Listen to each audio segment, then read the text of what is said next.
Thank you, Peter. Thank you so very much. And we're blessed. We're really lucky to have such a talented pool of people committed to creating a focused pathway to explore and explain and understand the issues and the values. And I'm pleased to present Dr. Bruce Corrie, who's done tremendous work in analyzing the world of work, the green economy, and what our stake in that will be. My co-host, Dr. Bruce Corrie.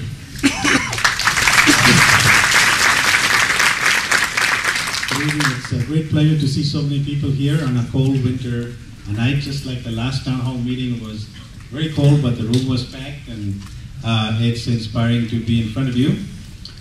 You heard about the field of dreams. If you build it, they will come. The opposite and the challenge for us in the green economy is who's going to build it. And so we as a group, we call ourselves Alana, African, Latinos, Asians, and Native Americans. We had a summit on September 15th of last year. We called green experts, and we had community people come up, and we developed strategies. And yesterday at the state capitol, we presented our strategies to grow green businesses and green jobs in the new economy. You'll find our report on our website, alanagreen.org. And if you go to the website, thanks to people like Tom LaVenture of Asian American Press, you'll have video clips of our presentation yesterday, where community leaders together presented this vision of how we could grow green business and green jobs. I'll just take 2 minutes to talk about what we presented. See, the Alana communities are going to be the fastest growing segment of the prime labor workforce by 2030.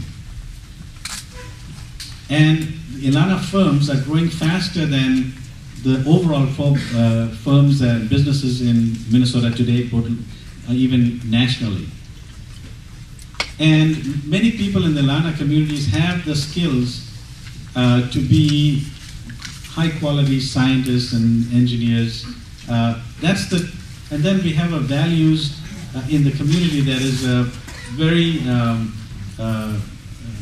similar to the values of the green economy. But the challenge that we face with this opportunity is that our kids in the schools have one of the worst rates of graduation in scores in science in Minnesota. Our challenge is our firms are not in the sector where these green businesses are growing. Our challenge is that the occupational groups today, where we are found in Minnesota, are not the sectors that will grow when the green economy will grow. So we need to do something. It's Minnesota's choice. If Minnesota is going to be a global competitor in 2030, it needs to address this challenge and make the investments today. Otherwise, in 2030, we'll be a declining state because our prime workforce needs that investment.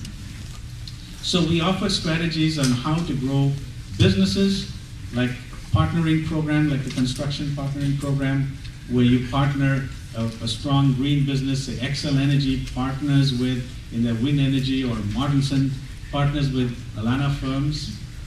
We can create a green brand for our firms. For example, restaurants that will have the logo green, Alana Green, that signifies that they are of a certain quality. We can create provide training or provide mentoring for new firms to emerge by providing a community education process, because there are a lot of businesses out there that need not necessarily be technical. You may have seen that PBS story the other day, which shocked my mind, about people who are illiterate widows who couldn't speak to each other, not formally educated, in India, who were learning to make solar panels and were providing energy to their villages without any formal education. So it can happen at that level too. That this economy can reach that level. How do we grow green jobs? Well, we can invest in science education in our schools. Project Lead the Way. We can have it in all our schools. We can encourage our students to learn about the career opportunities that are out there. iSeek is already beginning to create a green portal where we could go in and find out the different careers. what we found out also is that our communities don't understand the importance of this green economy. And what does it mean and how is it changing and what are the opportunities? So we need, like you're doing here, a massive green education program in our communities. So the good news about why we were also interested in going in this direction is that the last revolution was the computer revolution, the information technology. And it was good because it did not recognize wealth, status, power. It recognized your brain and how you entered in there. There was no barriers to entry.